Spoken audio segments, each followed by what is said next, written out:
Isang bagong bukas na restaurant ang pinagkaguluhan sa Baryo Madarang, ang Craven's Cuisine. Ayon sa mga nakakain na rito, ay napakasarap daw ng karne na inihahain. Kakaiba ang lasa at napakalambot pa. Ayon naman sa may-ari na sina Mr. and Mrs. Craven, ang karne ay sa ibang bansa pa nila in-order. Pero ang recipe na ginagamit nila sa pagluluto, syempre ay hindi maaring ibunyag. Sikreto raw yun ng kanilang negosyo. Isa pa, ang chef nila ay sadyang napakahusay at veterano na sa pagiging chef. Katunayan ay halos nalibot na ang buong Asia at Europe sa pagiging chef, kaya napakarami na raw talagang alam. Gusto na nga sana mag-retire, hindi lang sila matanggihan dahil sa kanilang pinagsamahan.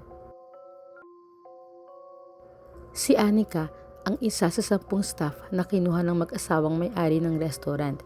Pakiramdam niya ay napakapalad niyang matanggap sa trabahong yon dahil matagal na siya naghahanap ng trabaho at sa probinsya, lalo na sa tahimik nilang baryo, ay sadyang mahirap makahanap ng pagkakakitaan na medyo maayos ang sweldo.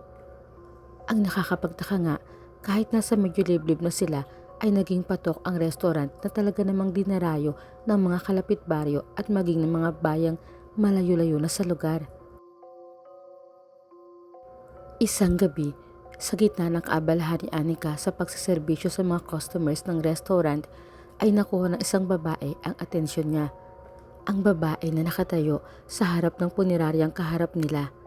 Sa isip-isip niya, siguro ay gusto ring kumain doon kaso lagi silang puno o kaya may galit o inggit sa mga amo niya kasi napansin niya na masama ang tingin nito.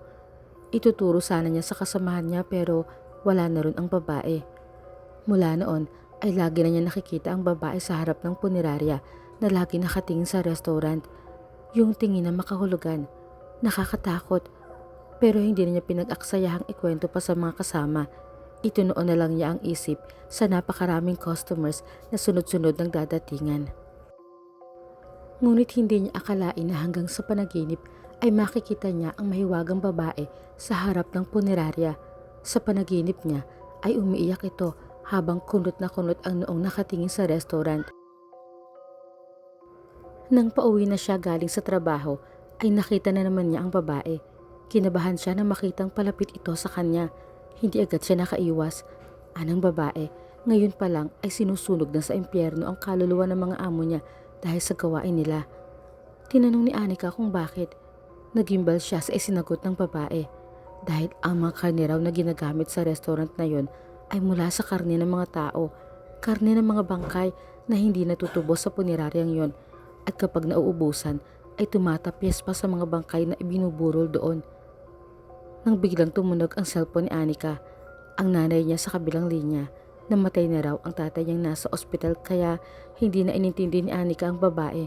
Nagmamadali siyang pumara ng tricycle para puntahan ang mga magulang sa ospital. Sa Punerarya Cabrero na katapat ng Craven's Cuisine, doon din pinaembalsamo at ibinurol ang labi ng tatay ni Anika.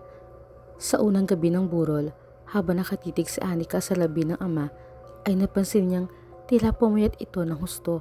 Hindi siya mapakali na para bang may mali. Kaya bandang hating gabi, nang wala ng tao, ay lakas loob niyang binuksan ang kabaong. Doon niya napagtanto na ang katawan ng ama ay maraming tapyas na tila ba sinadya. Pagkasara niya ng kabaong ay muli niya nakita ang babae sa isang sulok ng burulan. Mabilis ang mahakbang nang nilapitan niya ito at tinanong kung anong nangyayari, sino ba ito at bakit ganun ang bangkay ng tatay niya na anim mo pinaglaruan.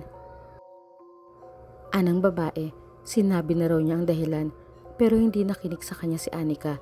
Iyon daw ang gawain ng mga nagtatrabaho sa puneraryang yun.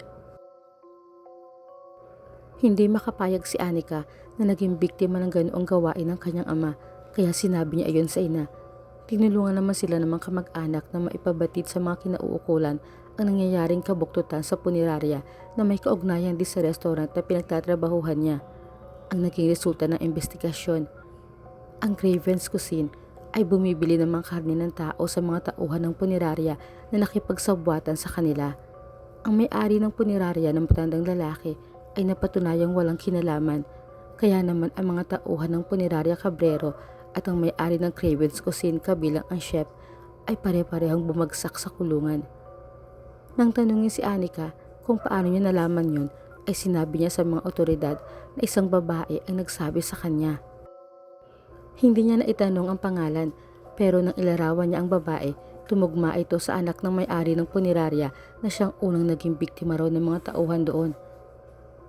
Nangilabot si Anika sa natuklasan. Ibig sabihin ay patay na pala ang babaeng nakikita niya nakatayo sa harapan ng punerarya. Hindi siya makapaniwala dahil nakausap pa nga niya ito. Upang makasiguro ay ipinakita sa kanya ng matandang lalaki na may-ari ng punerarya ang larawan ng anak. At hindi nga siya maaring magkamali. Iyon ang babae na nakita niya at nagsabi sa kanya ng kabuktutang nangyayari sa punerarya at restaurant. Ipinatibag na ang Craven's Restaurant habang ang punerarya ay nagbagong bihis. Ipinangalan na ito ng matandang lalaki sa anak niyang si Celestina. Kaya ito ay naging punerarya Celestina. Si Anika, bagamat natatakot na muling makakita ng multo, ay hindi niya ipinasara ang third eye dahil naging daan iyon para makatuklas siya ng isang makapanindig balahibong lihim.